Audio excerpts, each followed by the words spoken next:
You know, when Kris Kristofferson first put pen to paper, the world was a better place. A member of the Highwaymen, one of the greatest writers and performers of his era. There is not enough words and not enough podcasts can pay him enough tribute to a guy that basically, whenever he did something, it was always interesting. Recognized by the Grammys numerous ways. He predicted his own epitaph. He died in his home in Maui yesterday at the age of 88, and according to published reports, he said that he would like the first three lines of Leonard Cohen's "Bird on a Wire" on his tombstone, like a bird on a wire, like a drink in a drunk in a midnight choir. I have tried my way to be free. Hampered by addictions, hampered by bad luck, but he survived it through it all. And the songs are endless. Again, me and Bobby McGee for the good time, Sunday morning coming down and helping make it through the night. That last song, I think every person like me who's been alcoholic has listened to that song, and basically that's what it is. Now, in 85, he joined fellow country artists Waylon Jennings, Willie Nelson, and Johnny Cash in the country music supergroup The Highwaymen, and he was a key creative force in the outlaw country music movement that eschewed the traditional Nashville country music machine and favored independent songwriting and producing. Very good actor as well, the native of Brownsville, again, who died at 88. Was also known as an accomplished actor in Pat Garrett and Billy the Kid, Bloom in Love, Alice Doesn't Live Here Anymore, which he was shafted for a Best Supporting Actor nomination, A Star is Born, which ironically the modern version with Lady Gaga and Bradley Cooper was shown on E! Network this weekend. This earned him a Golden Globe Award for Best Actor, Convoy, Heaven's Gate, Stagecoach, Lone Star, and the Blade film trilogy. Now, he was inducted in the Country Music Hall of Fame in 2004. Now, born in Brownsville to Mary Ann and Lars Henry Kristofferson, a U.S. Army Air Corps officer. Kristofferson's paternal grandfather was an officer in the Swedish Army. While Kristofferson was a child, his father pushed him towards a military career. Now, he moved around frequently as a youth because of his father's military service, and he settled in San Mateo, California. He graduated from high school there in 1954. An aspiring writer, Kristofferson immediately enrolled at Pomona College. His early writing, including prize-winning essays and The Rock and Gone Are the Days, were published in the Atlantic Monthly. These early stories reveal the roots of Kristofferson's passions and concerns. The Rock is about a geographical feature resembling the form of a woman, while the latter was about a racial incident. Now, at the age of 17, he took a summer job with a dredging contractor on Wake Island in the western Pacific Ocean. He called it the hardest job I ever had. Now, when he attended Pomona College, he experienced his first national exposure in 1958, appearing in the March 31st issue of Sports Illustrated for his achievement in collegiate rugby union, American football, and track and field. He and his classmates received the Claremont College's rugby club revived the Claremont Rugby Club in 1958, and it remains a Southern California rugby institution. Kristofferson graduated in 1958 with a Bachelor of Arts degree, summa cum laude, in literature. He was elected to Phi Beta Kappa his junior year. In a 2004 interview with the Pomona College magazine, Kristofferson mentioned philosophy professor Frederick Sontag as an important influence in his life. In 1973, he received an honorary doctorate in fine arts from Pomona during Alumni Weekend, accompanied by fellow performers Johnny Cash and Rita Coolidge. Of course, Rita Coolidge, who he married in 1973. His award was presented to him by his aforementioned mentor, Professor Sontag. Now, at Oxford, he was awarded a Rhodes Scholarship there, studying at Merton College. While at Oxford, he was awarded a Blue for boxing, played rugby for his college, and began writing songs. At Oxford, he became acquainted to fellow Rhodes scholar, art critic, and poet Michael Fried. With the help of his manager, Larry Parnes, Kristofferson recorded for top-ranked records under the name Kris Carson. Parnes was working to sell Kristofferson as a Yank at Oxford to the British public. Kristofferson was willing to accept that promotional approach if it helped his singing career, which he hoped would enable him to progress towards his goal of becoming a novelist. Now, the early phase of his music career was unsuccessful. In 1960, he graduated with a P.Phil degree in English literature. In 1961, he married his longtime girlfriend, Frances. Now, under pressure of his family, he joined the U.S. Army, and he was there for a number of years. He did a tour in West Germany, but there he resumed his music career and formed a band. Now, he decided to eventually leave the army to pursue songwriting, and the world is better for it. His family, however, disowned him because of his career decision. Sources aren't clear on whether they reconciled.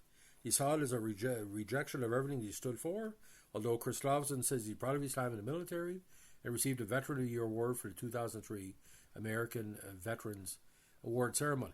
So you're saying to yourself, I'm not going to go for 50 minutes with this podcast, but where was his big break? Now, this is where it comes up.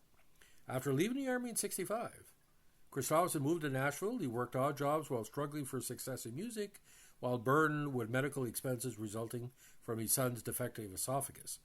But he and his wife soon divorced. Now, Kristofferson got a job sweeping floors at Columbia Record Studios in Nashville. He met Johnny Cash's wife, June Carter, there and asked her to give Johnny Cash a tape of his. She did, but Cash put it in a large pile with others. He also worked as a commercial helicopter pilot for South Louisiana firm Petroleum Helicopters International, based in Lafayette. Kristofferson recalled of his days as a pilot. That was about the last 3 years before he started performing, before people started cutting my songs. I would work a week down here in South Louisiana, sitting on an oil platform or flying helicopters. Then I go back to Nashville at the end of the week and spend a week up there trying to pitch the songs. Then come back down and write songs for another week. I can remember Help Me Make It Through the Night.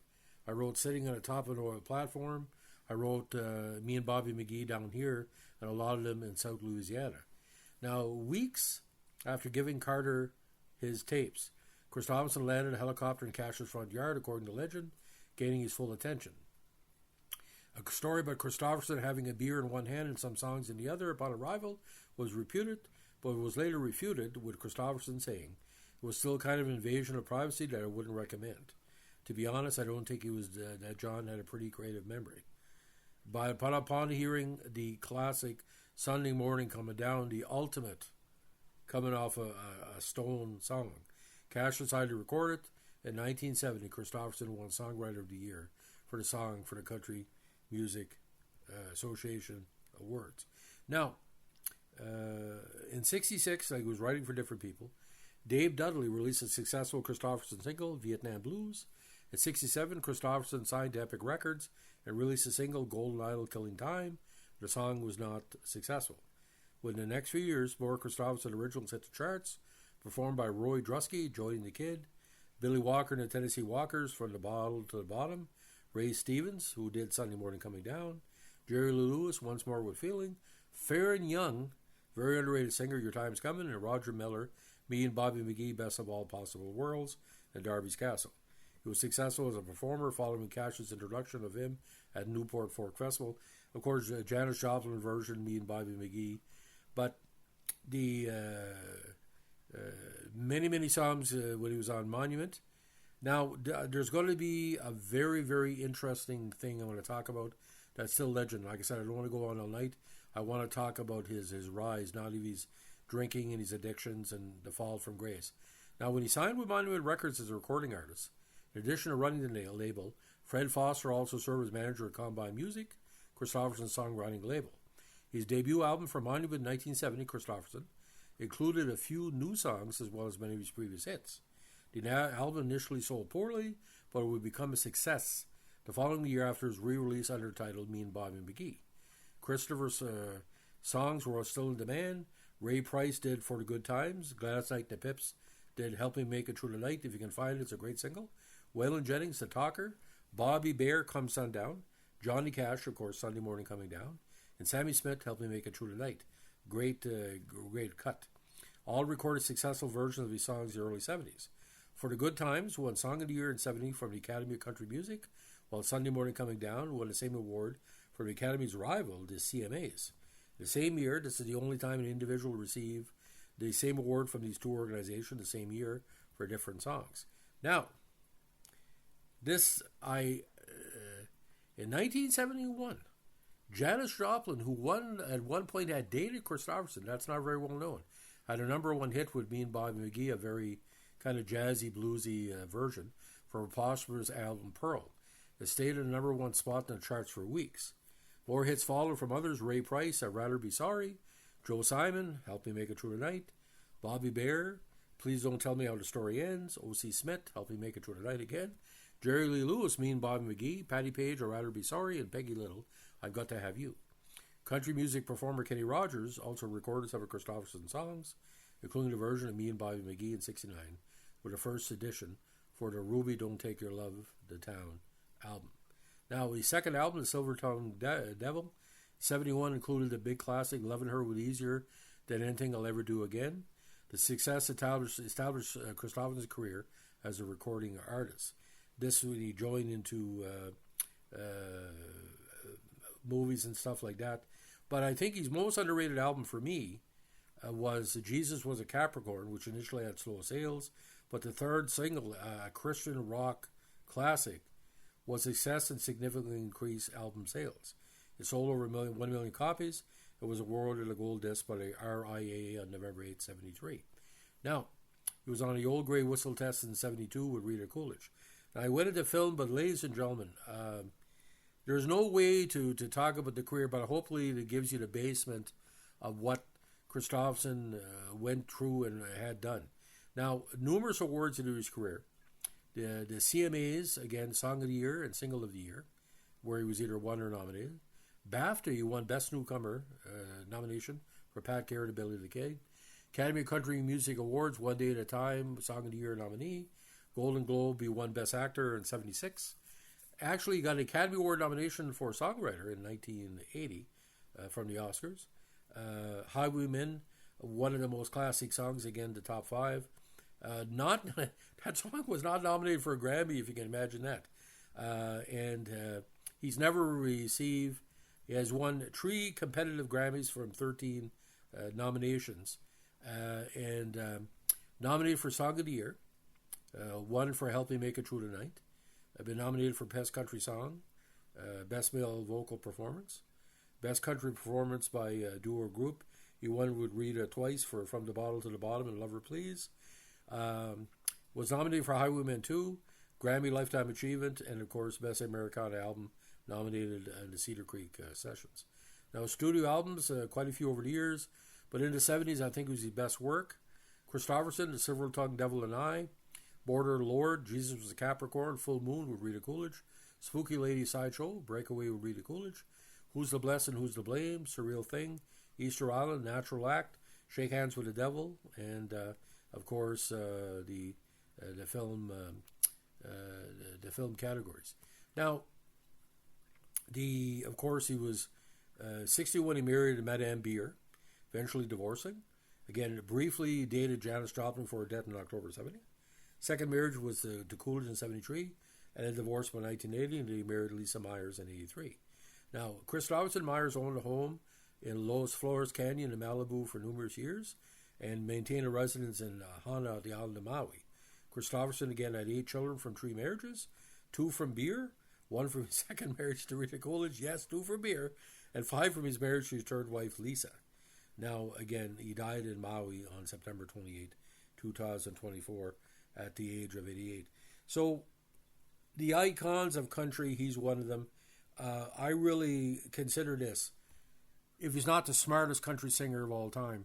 I never had a chance to see Kris Kristofferson in concert, but everything Kris was done was interesting. But we knew him as a country star for many years, but when he started in acting, Alice Doesn't Live Anymore, ripped off for Best Supporting Actor in that Scorsese movie. Yes, Scorsese directed Kris Kristofferson of all people. Like I said, this is just one of 1 million hours I could say or write about Kris Kristofferson. But the icons of country, you got Waylon, Outlaw Country, Waylon, Willie, Johnny, and Kris, the top 4. And like the third wave and the fourth wave or whatever. But what a world we live in. We can turn on the radio and play the Highwaymen song. Kris Kristofferson, Johnny Cash, Waylon Jennings, Willie Nelson. How lucky people are to have had Kris Kristofferson as long as he have, to be an icon and a memorable person for years. Kris, I'd like to thank you. I never met you, but I can basically say, sometimes that Sunday morning coming down, and sometimes I needed to help you make it through the night, and sometimes it was why me, but you supported me not even knowing me. You supported us all. So Kris, we'll see you on the other side. If you like what we're doing here with our obituary tributes, let us know with a like, comment, subscribe, or share.